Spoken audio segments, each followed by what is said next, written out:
Masih belum muncul, Pak. Belum muncul. Sekarang muncul apa nih? Udah peta. Peta, oke. Sip. Kita ini sudah, semoga hari ini kita bisa selesai ini ya. Semoga hari ini kita bisa selesaikan perkuliahan kita ini, supaya minggu depan kita bisa fokus ke persiapan ujian kalian. Oke. Pasal 27 dan 28 yang tersisa hari ini, ya. Kalau kalian lihat di dalam Alkitab, tolong buka Alkitab semua. Fokus pada Alkitab. Semuanya fokus pada Alkitab. Ayo, buka Alkitabnya. KPR 27. Oke. Kita lihat di sana dalam KPR 27, itu udah mulai membicarakan tentang apa? Sudah mulai membicarakan tentang Paulus yang akan berlayar ke Roma. Ya, ke Roma. Roma. Kita ingat bahwa ini kan dalam perjalanan misi Paulus yang pertama nih ya. Ini yang kedua, yang ketiga. Yang ketiga Paulus ditangkap. Ya, ditangkap di mana? Di Yerusalem ini. Seperti yang saya tunjukkan di peta ini, ditangkap. Setelah ditangkap, lalu kemudian diadili, ya. Sampai di sini kan Kaisarea. Ya, di hadapan, kemarin kita udah bahas itu kan dari sisi analisis narasi. Di hadapan Felix Festus Agrippa. Lalu kemudian Paulus bilang, aku akan naik banding pada Kaisar. Berarti Paulus harus ke Roma. Nah, dari peta ini nih yang kalian lihat di sini yang saya tunjuk. Sorry, bentar. Dari peta di sini nih, yang di sini nih, ya. Paulus harus berangkat ke Roma. Harus ke sini nih. Ke sini nih, Roma. Berarti bagaimana dalam rute yang sangat jauh itu? Berarti dia harus menyusuri di sini. Anak panah yang diberikan, yang sudah kalian buat dalam peta, ya, PR membuat peta perjalanan Paulus.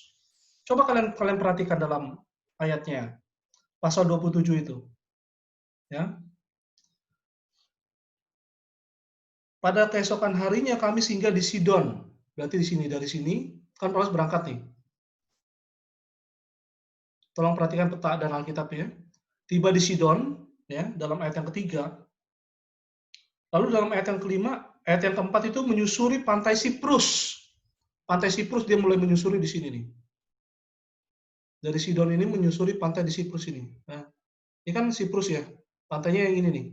Dia mulai menyusuri pantai Siprus, ya kan.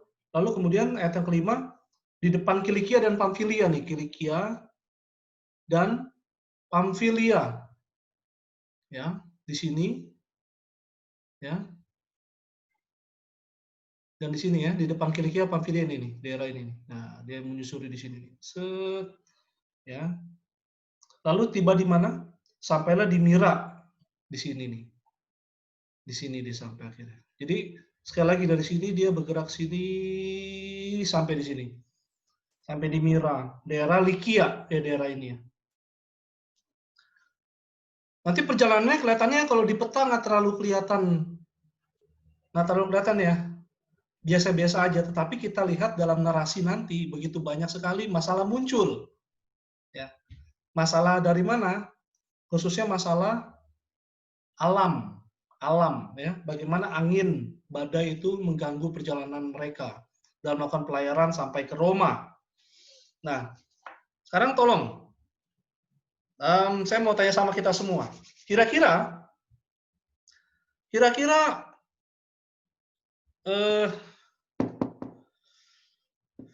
Paulus menyangka nggak dia bisa tiba di Roma dengan cara seperti ini?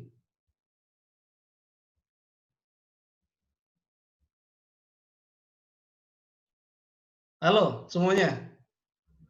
Jangan bilang kepada saya, harus tanya kepada Rasul Paulus yang kedua ya. Kan memang kisah para rasul itu menjelaskan bahwa kamu akan menjadi saksiku di Yerusalem, Yudea, Samaria, sampai ke ujung bumi.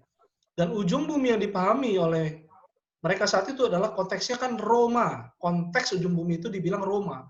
Kenapa begitu? Karena Roma adalah negeri yang saat itu menjajah kekuasaannya besar di Eropa maupun di Asia, termasuk di Afrika.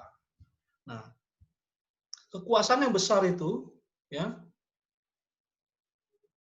menjadikan Roma sebagai ujung bumi dalam konteksnya pada saat itu. Paulus akan nyampe nih ke Roma, akan sampai ke Roma. Tapi apakah Paulus kepikiran bahwa cara dia sampai ke Roma adalah dengan cara seperti itu?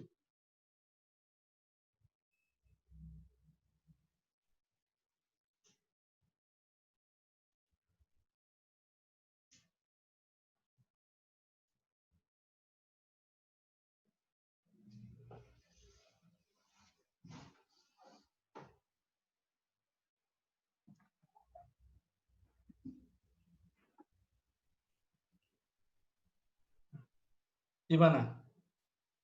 Kira-kira?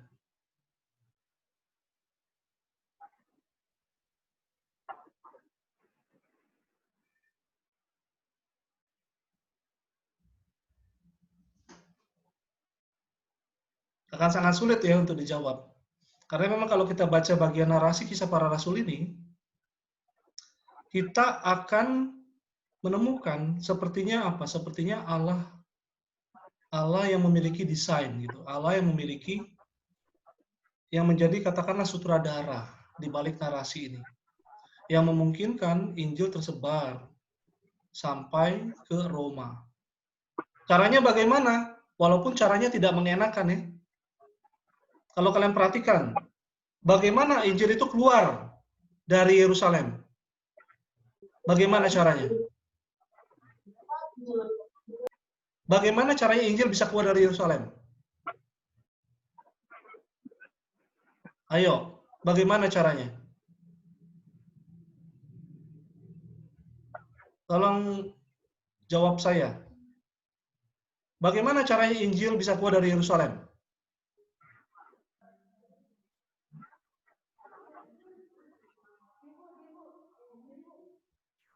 Halo, semuanya bisa dengar suara saya? Tolong berikan kode. Dengar, Pak. Oke. Bagaimana caranya Injil bisa keluar dari Yerusalem? Ya, dengan cara mereka pergi, Pak, dan tersebar. Lebih tepatnya adalah Seluruh. Hah?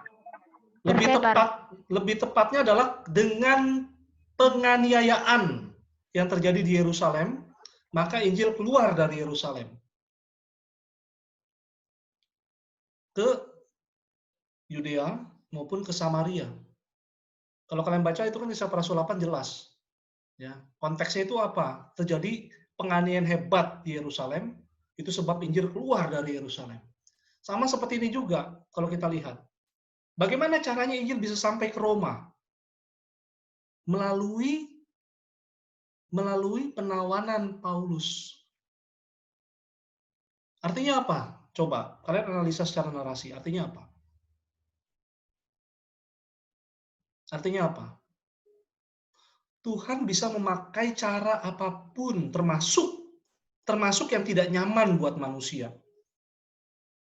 Injil keluar dari Yerusalem dengan cara terjadi penganiayaan hebat di Yerusalem, termasuk bahkan sampai ke Roma melalui cara Paulus yang ditawan. Nah, kita melihat di sini seperti ada suatu desain yang Allah rancangkan, ya. Bagaimana kisah para rasul 1 ayat 8 itu bisa achieve, bisa tercapai. Mulai dari Yerusalem, Yudea, Samaria sampai ujung bumi. Apakah para pelaku itu aktor-aktor atau karakter-karakter tokoh yang ada dalam narasi itu paham?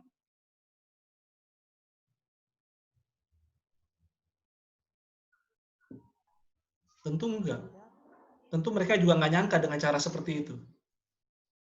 Ya, tentu mereka nggak nyangka juga dengan caranya seperti itu. Yang jelas bagi mereka adalah mereka akan menjadi saksi di Yerusalem, Yudea, Samaria sampai ke ujung bumi. Itu jelas.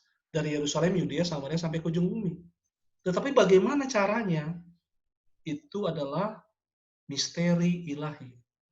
Ya kayak lagu aja ya. Sebuah misteri ilahi.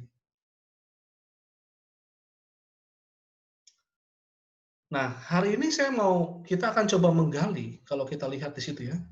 Coba kalian perhatikan. Ya, dalam pasal 27 sampai 28 ini saya akan mengajak kalian untuk